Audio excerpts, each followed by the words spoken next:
You are watching Eswatini TV, Sibuko Semaswati.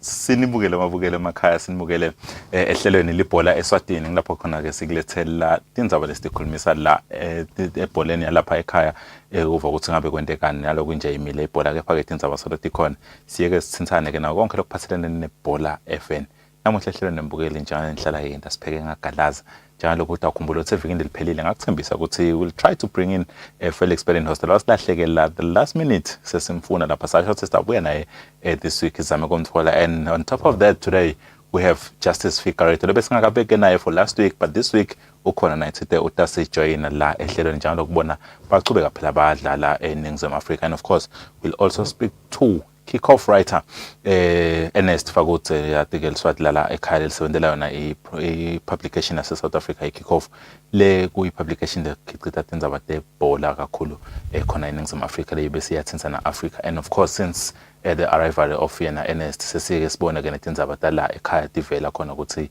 ibhola la kaNgwane beve nakhona ku South Africa ukuthi kuhamba kanjani khona ebholeni. Sitakhulumisa ke nezinye tindzaba letiphathelene ne Premier League of Eswatini ekuva ukuthi kuqhubeka kanjani. Kepha ke estudio ngihleli naye Linda Master Dlamini njalo kuwade ukuthi lawe lezivame ukukhuluma nabo siyesibaphakamise ngaye Zoom sikhulume nabo bale laba khona njengaloku wade ukuthi phela asihlangane nebantu kule decades tanyalo dabo COVID.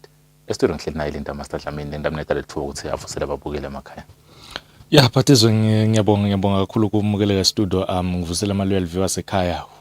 The messages Phathizo lengibengisola ngiwathola nabeva ukuthi sidabe sina Felix na Figurator na Ernest Fakuthi ngicaba ukuthi ngiyaqala ukuthola ama message langaka le excitement last week ngangibathembisile nami ukuthi ngafaka le social media ukuthi sidabe sinabo bofika na Felix liviki lonke ke solo babuta ukuthi ngabe kwentekani finally today bakhona.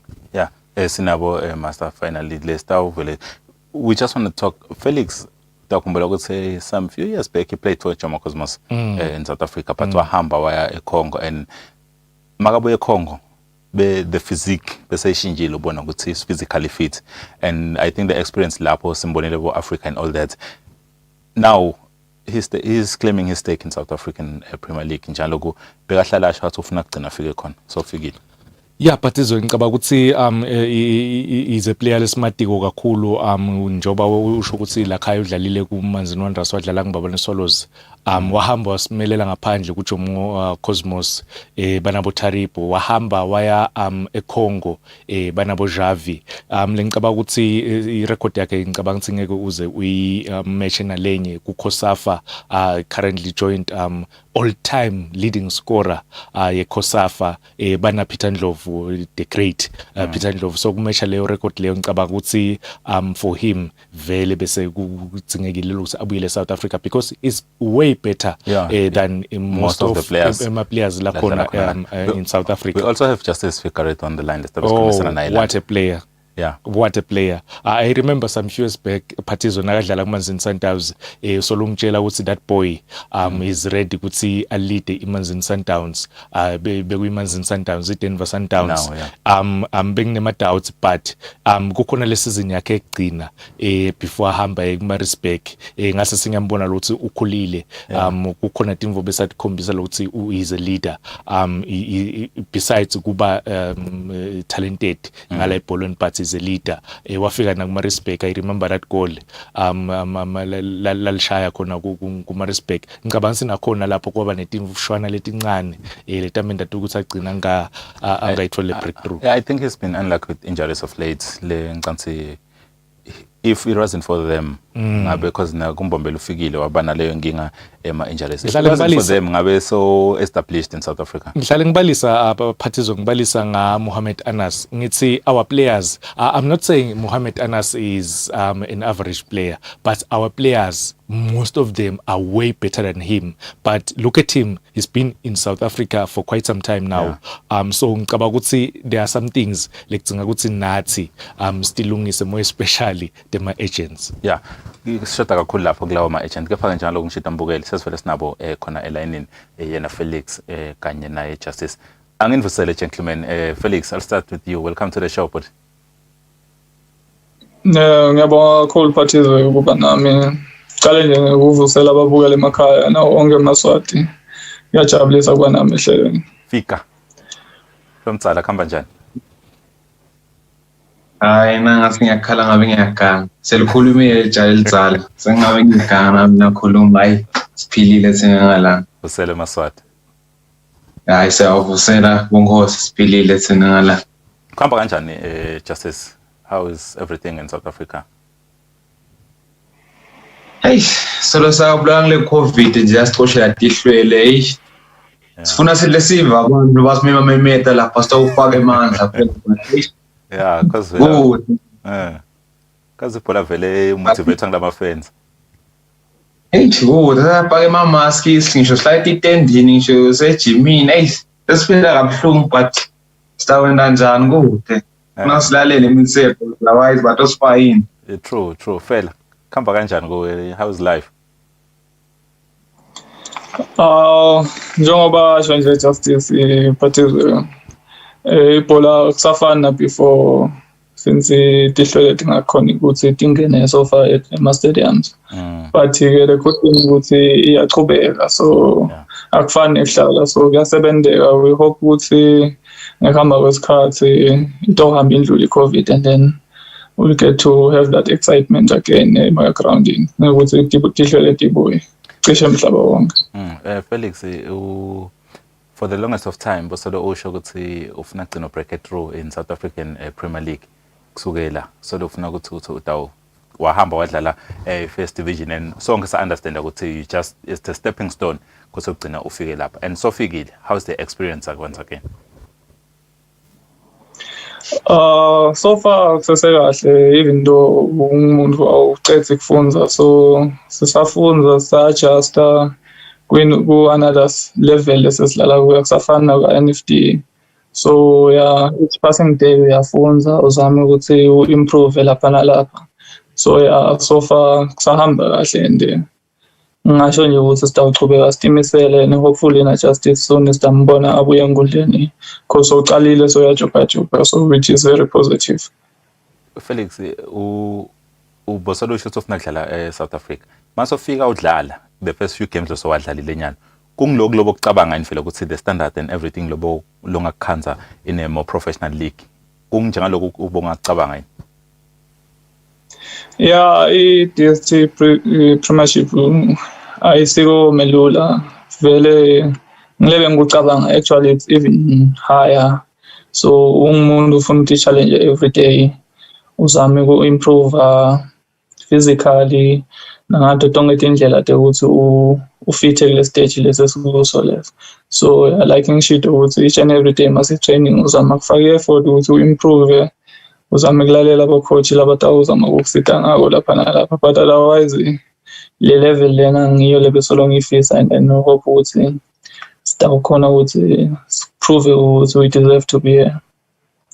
Justice, when I'll say you move straight to the Premier League, but injuries and all that kwagcina kwenta ukuthi singaboni constantly ukuthi uchubeke udlala. Kufrustrate kangakanani lokho ukuthi udelay ama injuries kakhulu ukuthi mhlambe ngabe so establishile ekhona eSouth Africa? Nomzala kulukhuni man. Hey kube umvu yambona nakavutha ngabe yangibona ngiyavutha mina. Ngisaphila sengipathi ke bengicela ngiya-attend ama-physio so but manje sengigrand I mean sengi-right sengidawubuyela somsono sakufuna ngihambe ye-2 ama-test lasele fitness training the fitness test I mean bese nalelenye lengayadi laba ngitshele ngayo ukuthi khona ngidlule oyi-2 then lase ngiyabuya efieldini but futhi ngistrugglile. Also gonna miss your favorite tournament, Nedbank Cup, because you scored a beautiful goal the last time. Oh, you may never know. Possible Felix ukuthi batowina. Ngoba sengivela kusemifinal sengivela nga2 goals. Possible. Kepha-ke udlalile ku-Maritzburg, you got some few minutes. Wabuyela uthi uqalela phasi kuMbombela wahlaselwa ama-injuries nakhona, but now you back ku-Premier League. Usangase wadlala, but the atmosphere, the environment, everything lo khanza konyalo, how you settling in? No, bonke kungcono kakhudlwanyana ngala since bantu njenga Felix ukhona wasekhaya wona sengiyakhululeka nami yabona yakhona kuphefumula kanzi ngale bekude wasekhaya bekungimi ngedvana nje yabona bengilahlekile. Right. Yabona but ngesinyalo sengakhona kuphefumula but angiphefumula ngako cause ngisolo ngaphandle. Yeah. Nasekulungile ke sengiyabuya. Okay. Felix, when usaklesha njani how is the team overall? It Colors, how's everything? Teammates, konke khamba njani? No kude le ngakhala ngako semukeleka kahle basenze safika ma teammates bo coach management kwethu nje ukuthi masinikethe lithuba lokuthi sidlale sithathe lelo thuba lelo silisebenzise. But ngaphandle kwalo konke sisephetheke kahle kude lesingakhombela ngako. Lena-ke question yenu long to I'll start with you Felix Omao already now. Ukuthi i-team ishinje coach emkhathini we-season. Ke sometimes kulabanye kuba likhona ukuthi coach ngibitile ukuthi ngiyite eteamini so yahamba sekufika lomnye coach, but at the same time coach lofikako it's another chance yokuprove ukuthi uqala uimpress yena cause ufika nikulevel inye nonke kude lo kamati ngcono. So kun affect kanjani for wena personally fela ngidase ngibuya nakuye fika? Ngiyabona ke kube nawo ma doubts mangabe coach lokusayinile ahamba shell qembu. Kepha na like usho ukuthi sometimes ke kube a blessing in disguise. Kuwe nje as a player ukuthi wena njani ukuthi umqeqeshi omshana kafika uyazama ngayo yonke indlela training ukuthi nangabe bekangakwadi uzame kumkhombisa ukuthi okay this is Felix Palino, so this is just his figure, or this is what I can do. Yabo. So if akuniketa lelo thuba lelo ufuna umkhombise nawo. Yeah. So yeah, sisafikile sizama ngayo yonke indlela ukuthi lonke lithuba la kuniketa lona wenze something ukuthi ube khona kuma plans akhe. Yeah. And fika for wena kuphethe kanjani? For mina ngeke ngikhombe ngangako because siyamata ukuthi style of play sakhe lokho hlomusha ukuthi isikanjani, so vele sesijwayela. So sicabanga ukuthi sitamnika la kufunako because naye ukuthi nabanye badlali uyabona leta nabo, so kufuna ukuphakamisa amandla now uyabahloniphe but not forgetting ukuthi I'm always here to win. Uyabona ngeke party nalomnye no win that. Quality whatsoever la kufunako kufuna ngikubeke etapuleni nami yabona, so ngiloko lokumcoka. Na master lana gentleman Linda Master, our in-house analyst. He's got a few questions for you. If ngidaqala ngala Felix, Felix, wena udlalile ku-AS Vita le beyicoachwa cishe coachwa khona beka coach national team penza coach i-AS Vita. Nyalo yabuya in South Africa uqala coach ngi-Dance uyabuya coach ngi-Oentakam. Le standard between i-league yase Congo neyase South Africa ungasibeka kuphi wena? Ngasho nje ukuthi uma ngithula ama-league la high level, teams from Congo they compete ku high level Africa Champions League. We've seen them abdlala games like Borok Parents versus Al Ahly, so definitely kusho lokukhulu lo nge-standards zabo. So kanjalo nema-teams of South Africa, we've seen Sundowns Pirates winning the Champions League. Show na ukuthi standards of South Africa vele naso among the best in Africa. So yeah, ngasho nje ukuthi kuyinhlanhla ukuthi ngikhona ukuthi ngidlale lawo ma-league lawo, and as a player uyazama kufunza nje wonke la uhamba khona ufunze ugain information ne-experience level. For Fika, Nang Felix so buya khona eCongo licishe iligi labanengi labayisabako labathi iTough. Wena utitshele ngekudlala eSouth Africa sikhathi lesize kanganani noma uyatitshela ukuthi ungaya overseas. Some of my players ase North Africa I dream ukudlala overseas. Wena unaso leso sifiso leso ngiyiplay league futhi. Nomzala ngiyohlala ungadream ukuya overseas. Obviously work hard ukuthi vele siyekhona lena. Mina sifiso sami ukudlala i-UEFA Champions League yabo so. Each and every day nangivuka lamphethe ngiyatitshela ukuthi akuse ngiyale i-UEFA Champions League each and every day.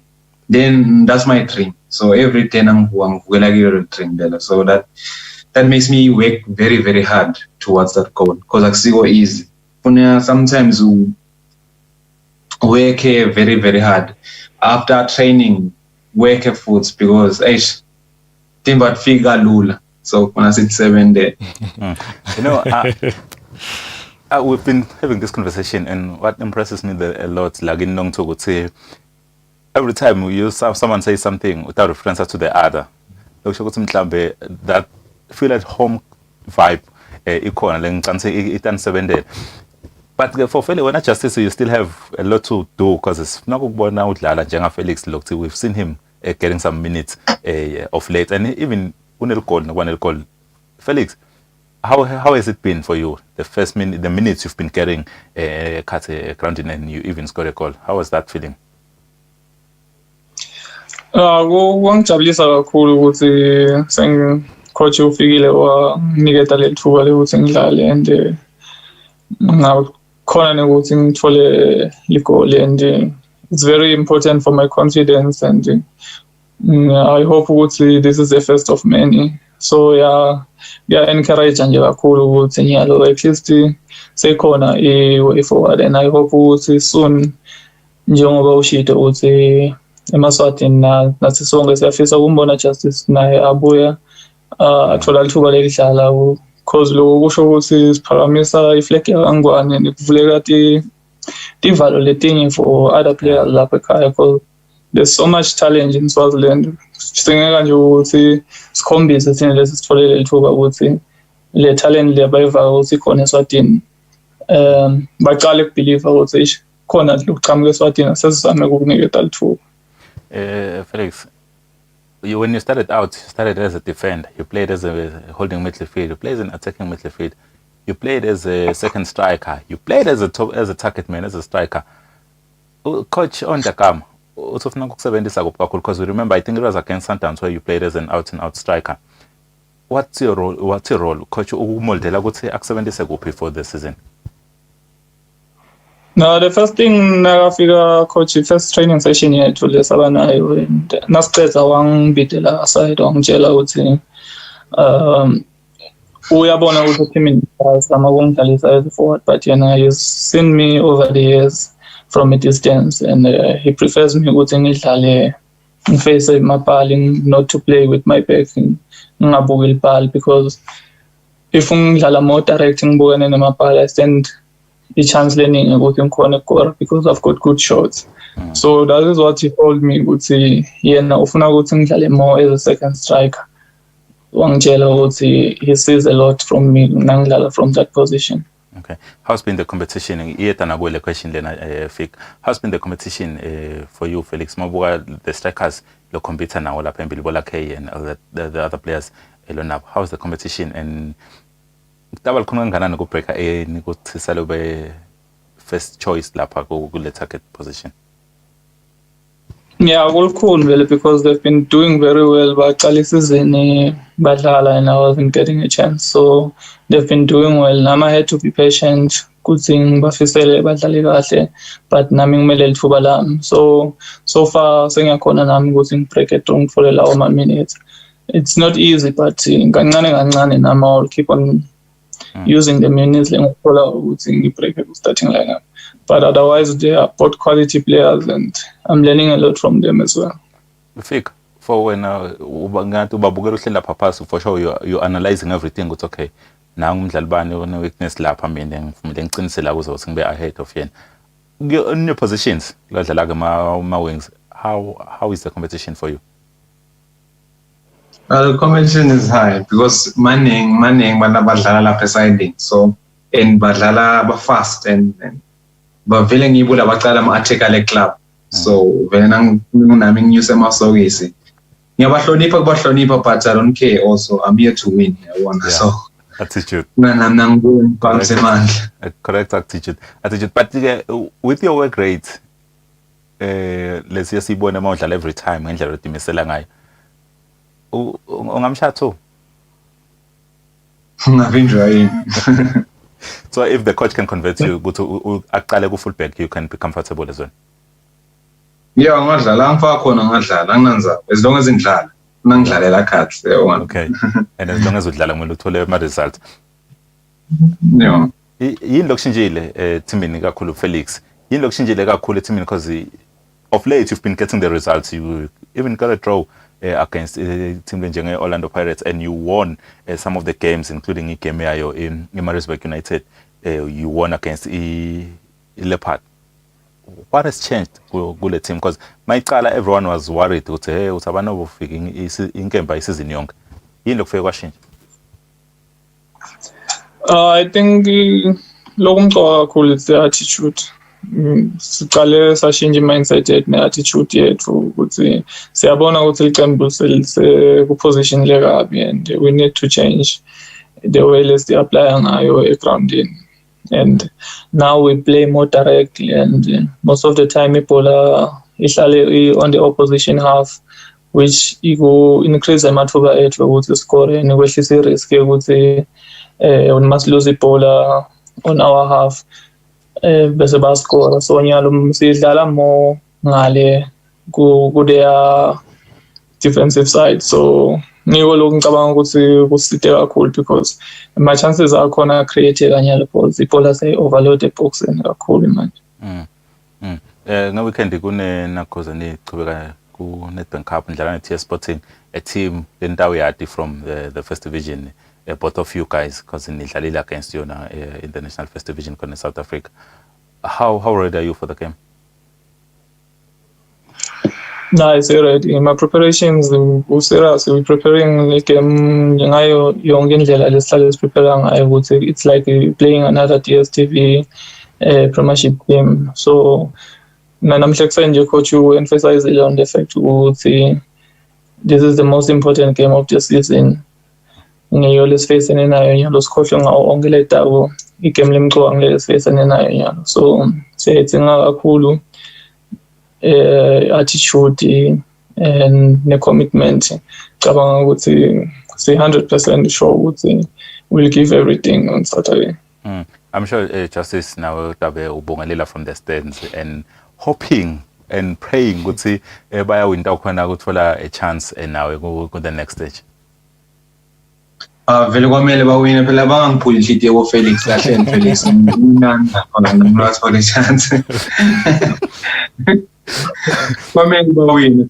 Yeah, so but when you're playing a first division team, but of course you can't take that attitude. You just have to respect them and hum and bashai.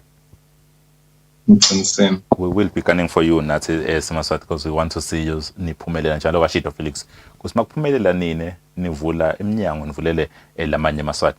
Master unembuto futhi lekafuna kudlulisa. Yeah, just one thing guys ukuthi iMorocco iSwallows yakhona eSouth Africa siyibonile iqhamuka first division and babukakala ngathi bafuna compete this season. Akusiyo any motivation lakini le campaign mhlambe khona yini la kakusho umphathi team Sukazi kini wabekisa ukukhona ngeSwallows.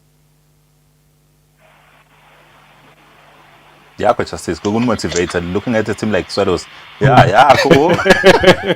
Looking at a team like Swallows, the Swaga First Division, but they are performing, and so now we're seeing you climbing the table in number 10. Like show you doing something right of late. Motivation, Swallows nibo as a motivation, but it's happening. Premier League, it's not that tough. I know say boni Swallows ya sevenza kama team. Ngempana nathi. Nathi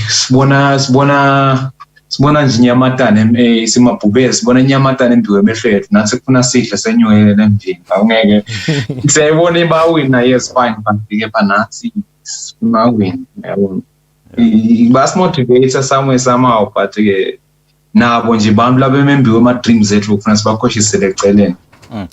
I just want to wish ukuthi usheshe ubuye man Justice because mabuka the rates lokudlala ngayo lama games kazubuye sokuthele bo 5 games njalo ukudlala every midweek weekend ayaphela lama game quickly so singakusha nje usheshe ubuye.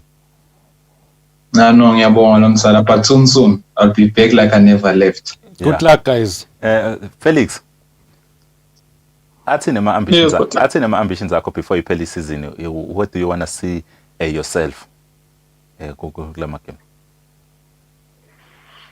Ngifuna ukuthi ngiqhubeke ngithole ama minutes ekudlala and ngifike to a point whereby I'm commanding a regular starting place in the team and keep on scoring because na kwendeka lokho and Justice nakabuya then that will be positive for the national team because lokho silana nje asidlalela thina sodvana kwamele ukuthi sibe na something ekhaya si-deliver ukuthi sigcine mhlambe ngalinye ilanga qualifyela AFCON or siwini COSAFA. There should be something lokumele kwendeke. So if sikhona kuthola ama-minutes lana we gaining valuable experience sitawukhona ukuthi sibuye sit and live.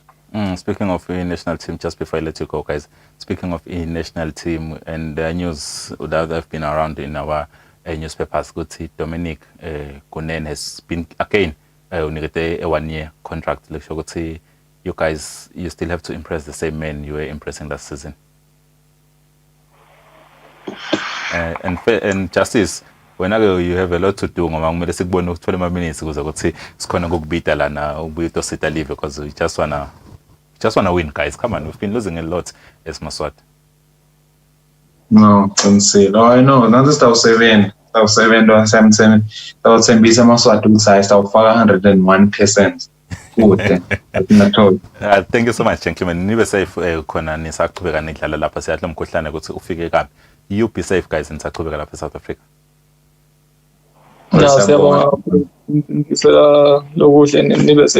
Thank you so much, gentlemen. Sibonge kakhulu kubo level esikhulumisana nabo bo Felix Berenhorst kanye na Justice Figurator laba lapha eNingizimu Afrika ku TX Galaxy lapho khona they are applying their trade khona. Master, we're going to discuss more about the interview we just had with them, but we're going to take a quick break. Must be on a break. Is to be another lecture. La posta tola kona kickoff journalist, sports journalist, kona la ekaya but to 7 the kickoff long Ernest Fagote. Esta kumisana night just after the break.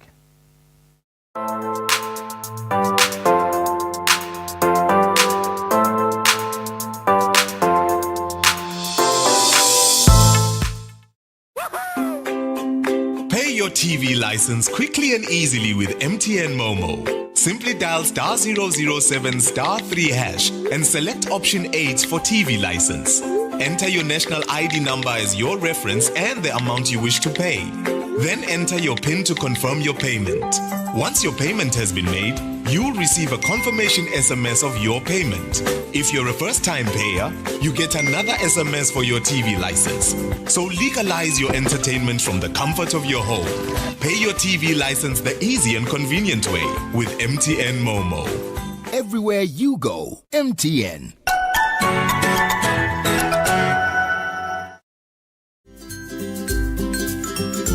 Are you a beauty specialist? Confectioner? Florist? Fashion designer? Or a picnic-themed decor service provider?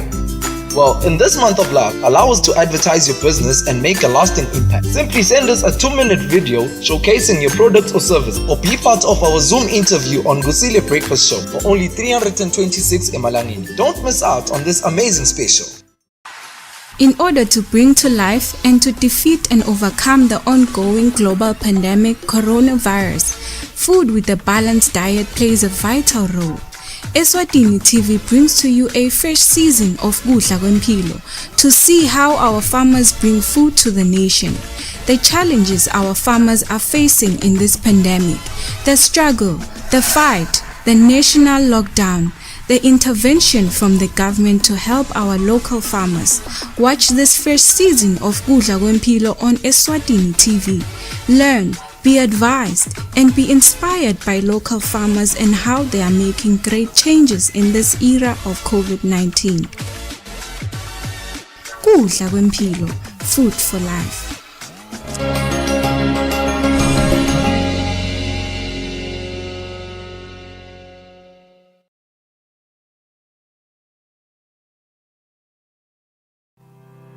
Eswatini Television, in partnership with Junior Achievement, brings you season 2 of Dream It Achieve It. Lwati ngebhizinisi usiplanning kubhala kanjani, ibhizinisi ifuna ini, ndakuthola lokho ka-JA bantu sinto kakhulu. Be empowered with marketing skills in your business and entrepreneurship so that you can prosper and build our growing economy. Watch Dream It Achieve It season 2 coming soon on Eswatini TV, Libhola Eswatini.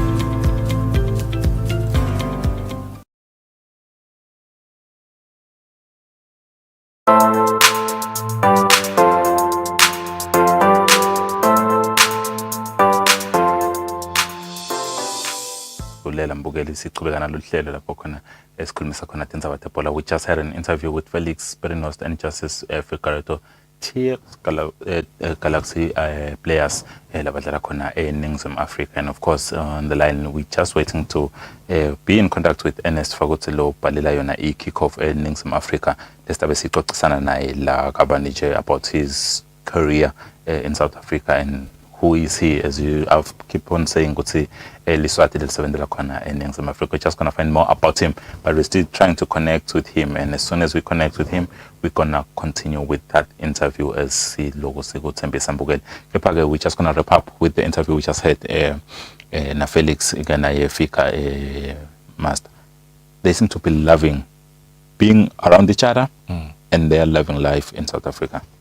Yeah, Patizwa akusimvama ukuthi nangabe bacala kuba establisha i-team leta compete ka Premier League ukuthi bebangalanza ema players of level linye, more especially itsine labahle bangasithathe serious because over the years kulo past 7-8 years abasithathe serious, but naba bo Felix naba bo of Justice Figueredo bafikile kule team lesafika ka Premier League. Ngicabanga ukuthi Felix so sendile unfortunately for Justice injuries vele limited kakhulu, but for yena Felix ngicabanga ukuthi ukhombisile ulitholile igoli that free kick lalishaya yabona babadlana Marisbeck, yes, because ukuthenjwa etimini ukuthi ungathatha i-free kick i-set piece ngicabanga ukuthi into lenyele that's the goal, even though kwaba mistake ka goalkeeper anyways vele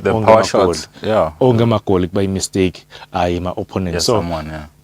I'm happy more especially for yena siyakhumbula ukuthi even nabadlala neMamelodi Sundowns waqala Felix as a top man, as a target man, badlala against ma defending champions. So ngicabanga ukuthi lokuthenjwa ukuthi angahamba le team for Justice as soon as aba fit. I'm hoping ukuthi utasithola isikhathi abuye adlala.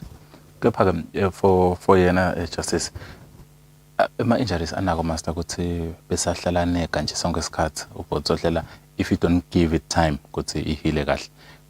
Bataba mgcoka kangakanani for our national team if they are both fully fit? I think Patizwe ngicela kushonako ema injuries most of the time yes kuyenteka ukuthi umuntu azonda ama injuries, but ngicabanga ukuthi Justice kusamele ake ahlale phansi abuke i-diet yakhe, abuke indlela la behavior ngayo noma indlela ladla ngayo, lifestyle yes ngisho nje lifestyle ayibuka kahle phansi ayibuke because kusukela vele lama injuries cishe ngathi yamhlupha. So ngicabanga ukuthi i-talent lenjengaye ngingabikisa ngalinye langabikisa ngemidlalo lokwadlala iArsenal Jack Wilshere, what a player, but buhlushwa ama injuries every year. Isizini akayabengayicetha ngahlushwa ama injuries ngile lifestyle lebemhlupha kakhulu. So ngicabanga ukuthi naye look at Felix, indlela ladlala ngayo uyadlala cishe yena nakahlela uhlala kancane. Look at ama players labe njengabo Botoni, Bowanda, bomlungisi Matsala Ngubane, legend. So ngicabanga ukuthi indlela vele lo phila ngayo lifestyle yakho iya contribute kakhulu ebholeni. Yes, we are starting to get pictures from me and Ernest pretty soon. Sita with crossover kuye maseka set because he's still trying to get something right. And njengaloku sita uxhumana naye lapha kuZombik, of course, you know, technology and network bahle baba inkinga, but we are getting pictures from him right now and sita amthatha as soon as siba ready. Kepha ke master, I asked you ukuthi how are they going to help us ku national team? Yeah, Phathizo ngicabanga ukuthi na ukhumbula kahle i-national team yethu nayigcina cishe kulokota kwenta kahle because the other day ushilo wathi i-bronze ngeke sibe proud ngayo. La yagcina khona kulokota i-national team yethu. Those group of players, bunch of players bekadlalela as the same team. Lebe kuyimbabane Swallows ne-Royal Leopards. So Nyalo, Justice Figueroa is with TS Galaxy, Felix Badenhorst is with TS Galaxy. At least na bebathola lama minutes, one of the strongest leagues in Africa, even in the world. So ngicabanga ukuthi lokho kutasinika i-boost ku-national team. Nalokho sinje ema-players wena ema-national teams naketa atodlala nesihlangu ayabuka on paper ukuthi labadlali esodlala nawo badlala kuphi. Then bayaqala ke sebaba naleyo fear leyo ukuthi okay, they are playing in South Africa. Lokusho ukuthi le experience bayithola, but nasithi all locals badlala ku local league bayabuka ukuthi asisho ukuthi labadlali abadlala local abasiko good, but nje kuba nako naloko utawubona uyayibona nje nakudlalwa eAfcon uthi uyabuka ema teams abo Nigeria awukhanze ukuthi kunamunye ludlala ekhaya nakhona kusuku inhlanhla bo Ivory Coast wonke umuntu udlala Belgium, France, England, uyabona uvela uthuke nje nawubuka le team leyo. So ngicabanga sinala kithi we need more of ema players ethu ukuthi ahamba aye South Africa, but again ndawubuyela lapho we need ama-agents lata ukhona ukuthi aminglishe with ama-bosses lase South Africa atawukhona kuthola lawo ma-deals. And master mabuka ke ukuthi if we are getting pictures now from Nest asengivuthi siyakhona yini kumthola lapha emasisready. Mr. Fakot sekuvusele simukele ehlelweni Eswatini TV. Njani buti? I know siyaphila buti, alright wena? Yeah, final Gerard eshingasukela nginento buti ngixolise kakhulu eziveni ngixolise kakhulu nakuwe. No ukuthi ngingasijabulela ukuthi sesikhonile ukuthi sigcine sikuthola. I keep referring ukuthi NS Fakot eLswati lelibhalela i-kick off and everyone uyatibuta ukuthi ngapha ukuthi eLswati wakuphi usukaphi. 2 minutes 2 seconds introduce yourself bakwadi ukuthi usuka kuphi exactly la eSwatini lengipho ukukhuluma ngayo. Insizwe ngiswati lasemangani ngidala ethawe la emangazi ngiphumisa manje ngithize ngikhohlana ukuthi ngithanda so khohle ekhaya.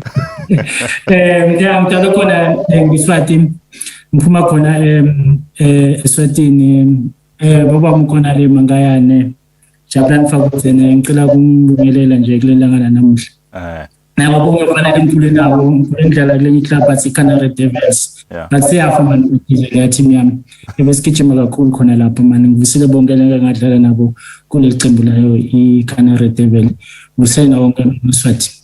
Yeah, now sengiyabona ke NS ukuthi that was the reason behind ukuthi the last time ukuthi nabo junior khanya in the country abamixa khona ngale mangayana bebabuyele ekhaya kahle kahle.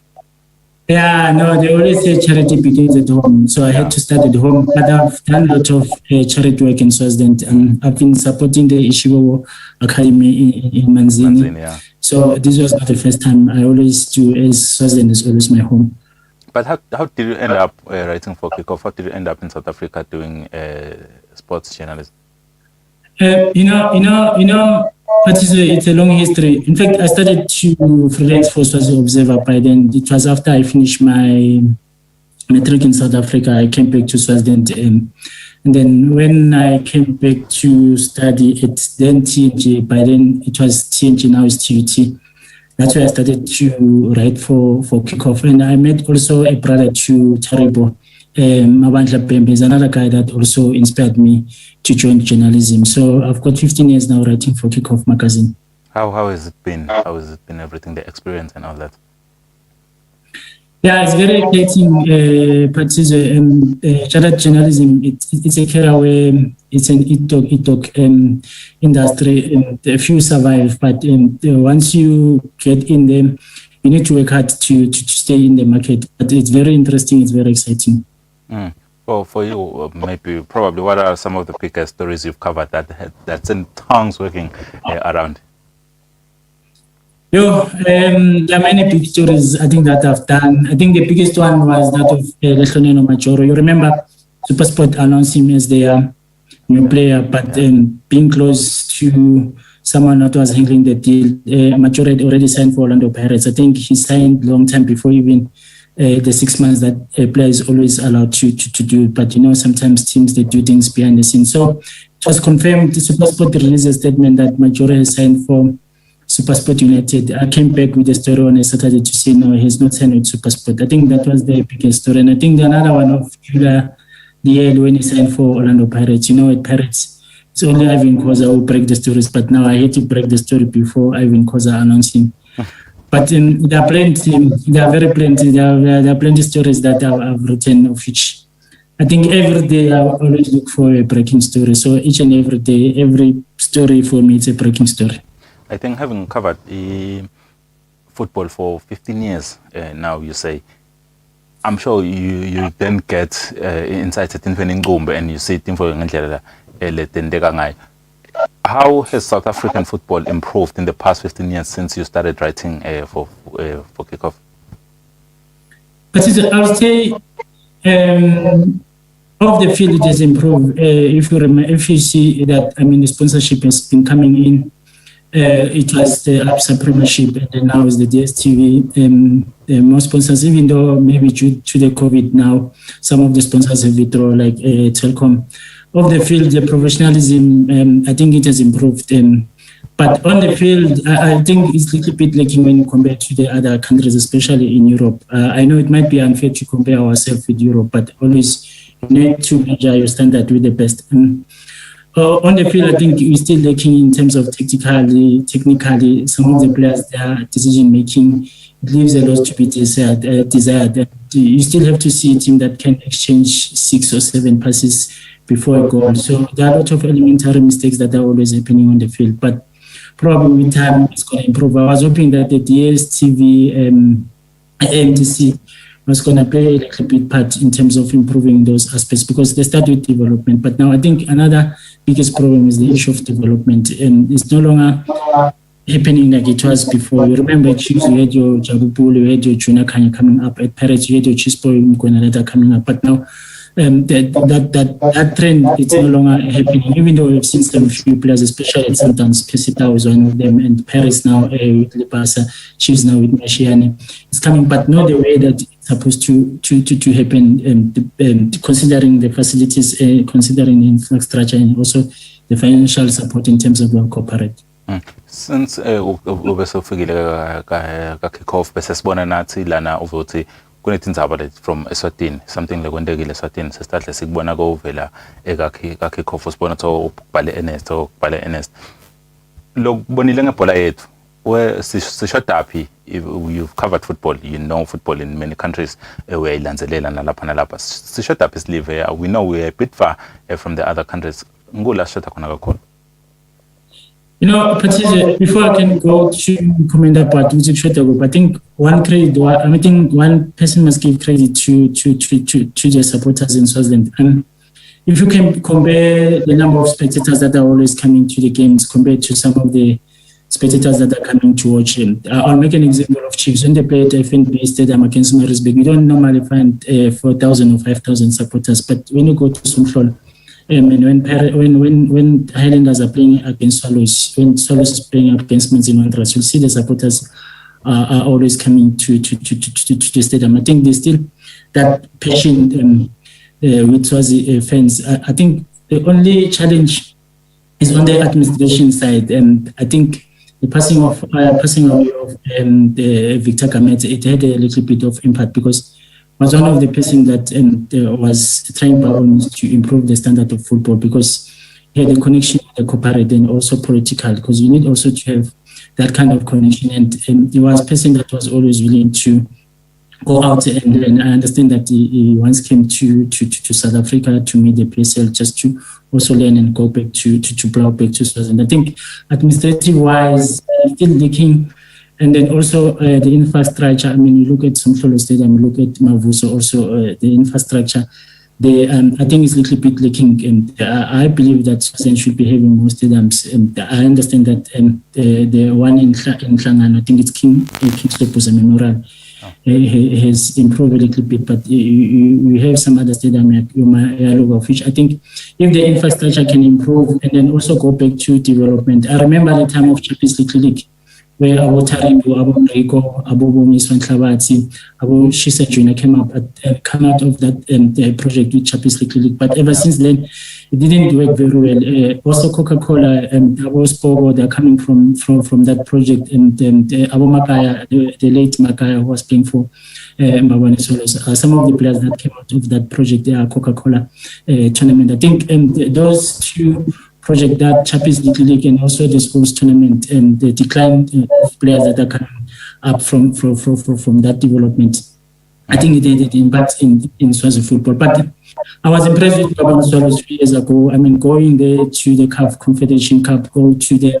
group stages, beating Platinum Stars. Buffaloes, even though they struggled against AC Vita, but the way they played, and now they're going to play against Tunisia under the conditions, football has not been playing because of the COVID, but the way they've assisted themselves in the tournament, I think you need to give credit to them. Briefly nje ngifuna singakandluli kakhulu lana NST ukukhuluma ngale football in the country. It's an election year for FA president, lo ngisho ukuthi the head of Libhola la event. Ngikuphi lapho khona umflonge nakho lo kumele ukuthi abuke khona kakhulu kenyalo le top priority yamflota uthatha over abeng president? Yeah, it is, as I said, I think the issue of infrastructure, but you can't blame much to the Football Association. I think the government also need to come on board. I have to say, probably, if you allow me, sometimes you need to say the truth as it is. Matse Bulu was expecting a lot from him as a minister. I mean, he played the game, but I haven't seen much of him doing much in terms of providing that helping hand that is needed. He has been there. He was the national team coach. He understands the problems there. He understands the challenges that are facing football. Yeah, going back to your question, I think administrative-wise and also trying to create more coaching courses for the coaches in Swaziland just to improve, because I think now we are relying more on the foreign players who doesn't even understand the dynamics and the culture of Swazi football. If ever, maybe we can invest more on updating our own coaches and empowering them. I think that will go a long way to improve the standard of football in the country. Now, the big elephant, I'll say right now, is something that is circulator kula even namuhlanje social network. The issue of Tam Sanga Sangweni, Lebegala Gumbabane Highlanders, looked to where Ubela, I think it was even last year, Laboratoire Sabuya is going to Chippa United. Chippa United not too long ago was quoted in some articles pro Abo communications Abo Scotland Kumanga to Senate. Can you just update us what's happening with Samsung Sangweni in South Africa? Yeah, Patricia, maybe first of all, maybe before I can answer your question, one could also give credit to Ali, the new is it a CEO or the chairman? Director. Yeah, the director. I think he's trying his best and also bringing the players like Utamsang Sangweni. I mean, he played for Pirates, he played for Golden Arrows, he played for Santans. I think that also helps that experience that can rub off to the youngsters and at Mbabane Highlanders. I understand that it's not only him. I think there's another boy by Umlilo that was playing for Platinum Stars. Yeah, I understand that he's back.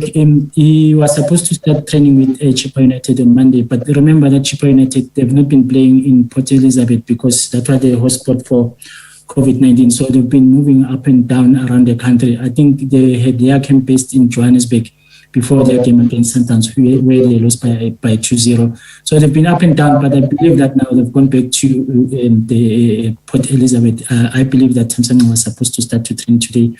And there have been negotiations between Mbabane Highlanders and also Chippa United. The signing, Usanga signing on the contract. He has not yet signed on the dotted line, but all is promising. Remember also that during that time, that time, Tamsanga, when Tentens was coaching them, it made Chippa United stick, especially in the midfield. I believe also Tentens might have in hand to make sure that Tamsanga was coming back to Chippa United. But the moment they're doing well, even though they lost their last game against Mamelodi Sundowns, but they've been doing well. You can see that probably they need a man that can bite in that midfield, and I think Tamsanga fit that bill. Ngina Linda Mastalana, Ernest, the analyst le in-house ekhaya. He's got a question for you. Mr. Fagutse, umbuto amje munye kutsi we have Justice Figueiredo, we have Felix Berenos labadlali South Africa. Ngiyakhumbula kutsi the last time ukhona la botobukele national team. Ngubani i-young star ucabanga ukuthi ingabalandzela labo iyodlala eSouth Africa and nabo ucabanga ukuthi batawudlala kanjani ku-TS Galaxy? Master, mbingelele kuwe futhi kanjalo. Master, to be honest,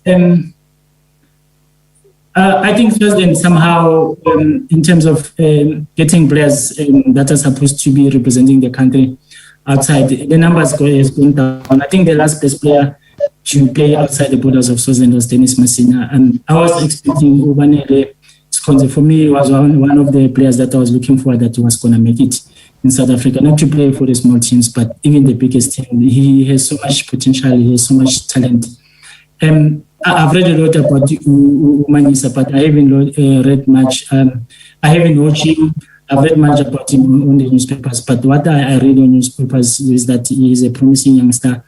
Age is still on his side, and I hope that if he can keep his feet on the ground, he can make it. But one thing that I've realized with Swazi players, Master, is that they lack that character, they lack that strong mentality. And if you look at the players from Zimbabwe, they look at players, even Botswana now, they're starting to bring more players to South Africa. Lesotho, you see, there's a boy by the same name of Usera that is doing wonders at Celtics. He's scoring goals in and out. But coming to Swaziland, they also have Felix and that other boy who was playing at Maritzburg.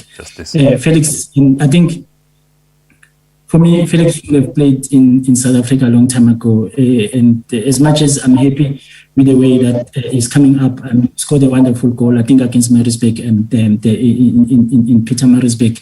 And then also I saw him coming in as a substitute against Orlando Pirates, and of which, for me, that shows a sense that the coach believes in him. And the other boy at Maritzburg, I understand that off the field he had some problems there in Maritzburg, but now I think he's learned his lesson.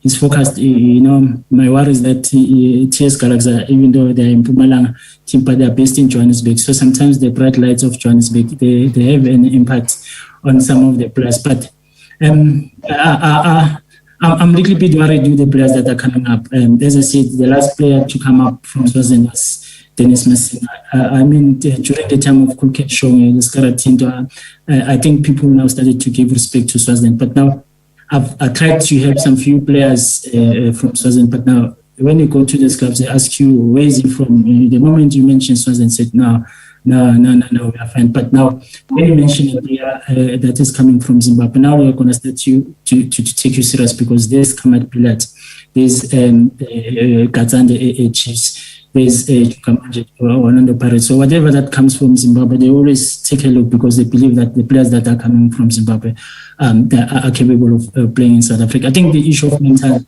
strength, the issue of character, I think that's one thing that is lacking in Swaziland. But as I said, I was looking forward to see Pupu and Ubanele. For me, I believe it's so much potential.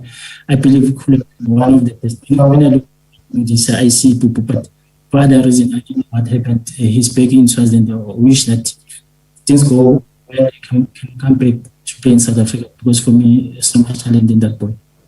Last, Mr. Pagutele kafishane nje, another platform lengafika inikete bantu ukuthi bayi respect again eMaswati.